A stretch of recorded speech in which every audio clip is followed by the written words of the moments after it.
I see I've got one here from Ed. What's the best way to learn logic games? The best way is to dive right in. I was talking with a student earlier, and she was saying she was having trouble with logic games, didn't know why.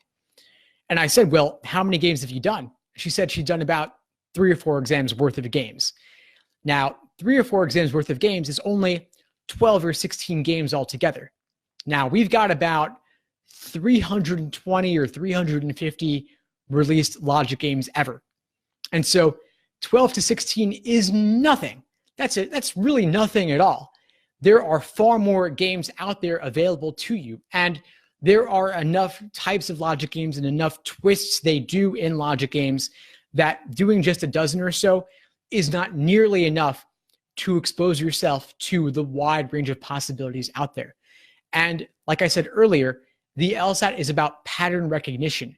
You are not trying to reinvent the wheel on test day. Imagine if the first time you ever tried to do the contrapositive was on the day of the exam itself.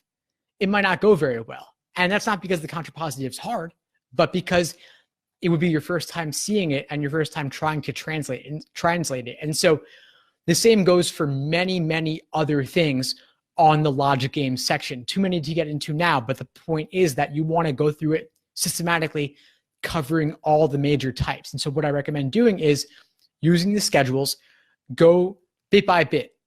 Easiest ordering games, then medium difficulty ordering games, then the toughest ordering games. Then you go on to grouping.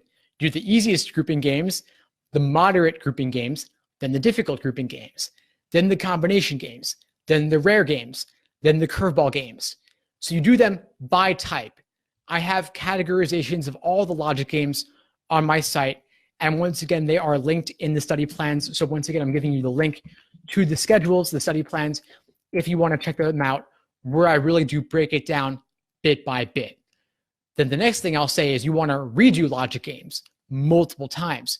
Doing the same game 3 times, 5 times, 10 times, it's not too much. Back when I was studying for the LSAT, the most recent book of exams was exams 29 to 38, which makes me feel really old because we're now at exam number 86. But the benefit there was that I was using that same book of exams again and again and again, both while I was studying myself and then while I was teaching the exam to others in the early years of my career. And so I had the chance to do these games in the 30s hundreds of times, literally hundreds of times. I did the same games again and again.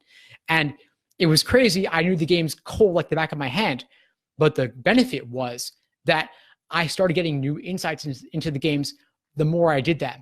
And so even my 10th attempt, my 20th attempt, my 30th time walking somebody through that game, helping them see the hidden insights, the hidden tricks that would unlock the game, I increased and deepened my understanding of those games. And so the redoing the games is enormously valuable.